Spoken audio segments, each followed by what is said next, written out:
Tous bienvenue, je m'appelle Gabriel Benda, ingénieur informatique de formation et expert en conception de solutions d'intelligence artificielle. Aujourd'hui, j'aimerais évoquer un sujet pointu et assez intéressant quant à l'intelligence artificielle et à savoir surtout, bien sûr, la question, elle est celle-ci. Pourquoi, selon moi, et je pense, après mûre réflexion, que la France a déjà perdu la bataille de l'intelligence artificielle. Je sais, vous allez me dire qu'il y a Mistral en tant que start-up, en tant qu'entreprise qui suit, entre guillemets, les entreprises américaines ou les entreprises chinoises.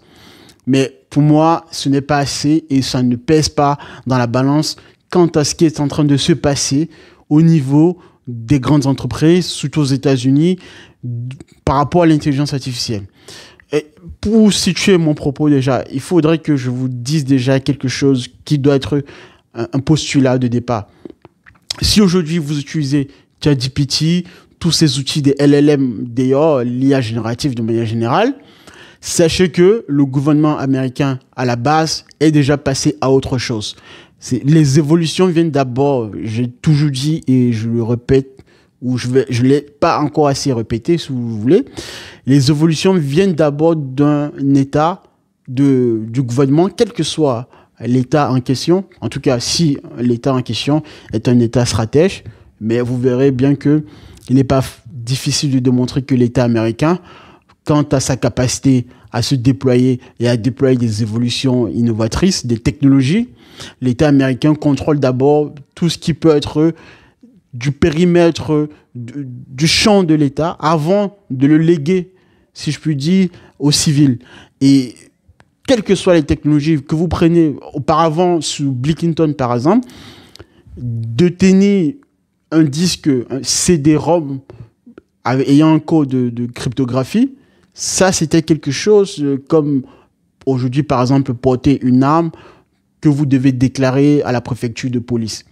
Donc, on était vraiment uniquement dans un aspect cryptographie parce que vous voyez bien qu'à cette époque-là, la cryptographie était quelque chose de principal et un élément clé dans la course en fait étatique entre les États, une bataille entre guillemets des empires entre l'Union soviétique et les États-Unis. Bon bref, juste pour dire que et vous prenez toutes les technologies qui ont suivi, que ce soit avant ou après, la technologie en elle-même, alors, il faut dire préciser quelque chose. Quand on dit qu'une technologie passe d'abord par le militaire et après se retrouve au niveau du civil, c'est parce que le militaire exploite d'abord la technologie dans tous ses aspects. Donc, en termes applicatifs, en termes d'évolution et de ce que la technologie pourrait déboucher comme innovation. Ces aspects-là sont étudiés, il y a des rapports, il y a des équipes là-dessus, soyez-en sûrs que ça c'est quelque chose qui est assez très bien documenté au niveau du gouvernement américain. Et c'est lorsqu'on a terminé cette première partie d'écrémage que par l'après, le civil peut s'en charger pour pouvoir découvrir ou effectivement trouver d'autres applications alternatives concrètes qui pourraient nous aider au quotidien, tout simplement parce qu'il faudrait faire évoluer les systèmes d'avant et in fine aussi tout cela entre en compte dans un esprit de marché, donc de consommation et de nouveaux gadgets. Donc voilà déjà dans un premier temps ce qu'il faudrait qu'on soit d'accord en termes de prérequis, de postulats. ChatGPT, donc OpenAI, pour faire plus simple, nous avons une application très concrète et vraiment accessible au commun du mortel en termes de puissance de langage, de grand langage de modèle, de LLM. Derrière, vous avez, pour revenir au sujet et recontextualiser, d'autres entreprises dans le monde qui ont suivi, côté Google avec Gemini, et en France, on a eu Mistral. Moi, je fonde ma réflexion sur le fait que, puisque les États-Unis donnent, entre guillemets, le ton, le rythme dans la course aux évolutions, tant que la France ne fera pas elle-même sa propre évolution, ne créera pas sa propre alternative, il y aura toujours ce retard vis-à-vis du système américain parce que, évidemment, les Américains, moi je le dis, aujourd'hui, on en est beaucoup plus à d'autres champs applicatifs de l'IA. Je reprécise pour celles et ceux qui n'ont toujours pas bien compris, c'est que, ou qui ont compris avec un niveau partiel, l'IA ne se résume pas qu'à son aspect génératif.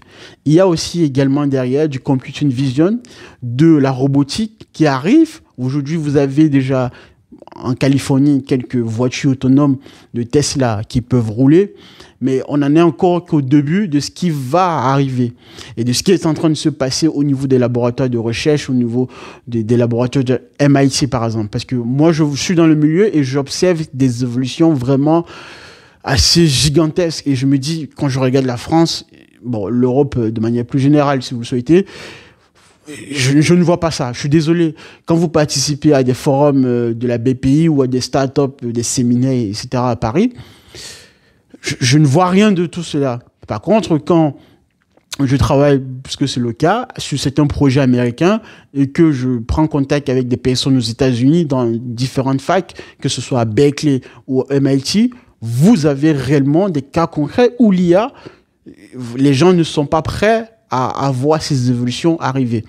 Donc, pour ma part, je pense et j'affirme, c'est mon avis en tout cas, à vous d'en juger et de trouver la pertinence ou pas de mon propos. Je pense que la France, en tout cas, a déjà perdu la bataille de l'intelligence artificielle.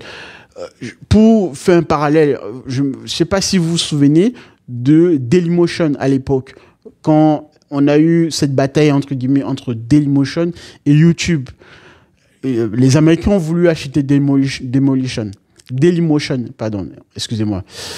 Alors, parce que évidemment, ils avaient vu une subtilité, une innovation, quelque chose qui était beaucoup plus différente par rapport au modèle américain à l'époque. YouTube n'avait pas autant en fait le poids qu'il avait aujourd'hui. Et je me souviens que c'était Arnaud Montebourg qui avait empêché la vente de Dailymotion aux Américains. Soit ça peut être une bonne chose, que je peux l'entendre. Mais derrière, par la suite, vous n'avez pas eu des personnalités ou des personnes ayant une vision telle que Elon Musk, à la française, si je puis dire, pour pouvoir continuer l'avancée ou de faire progresser l'algorithme de Dailymotion.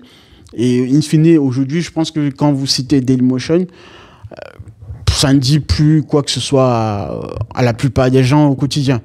Donc, même chose. Et je pense que c'est ce qui va sans doute arriver à Mistral vis-à-vis des autres startups, des GAFAM américains, qui pour eux sont beaucoup plus à jour parce que, évidemment, le contexte n'étant pas le même, l'État américain n'étant pas le même, et des personnalités aujourd'hui au gouvernement, dans le gouvernement de Trump, tel que Elon Musk, vous n'avez pas ce genre d'individu en France et vous n'aurez pas ce genre d'individu en France. Tout simplement pourquoi? Parce que je l'ai déjà expliqué dans une précédente vidéo, c'est que ce genre de personnalité, bien que ayant certains défauts, derrière, on ne peut pas faire fi, de son aspect innovateur et de sa manière de voir les choses avec une touche nouvelle.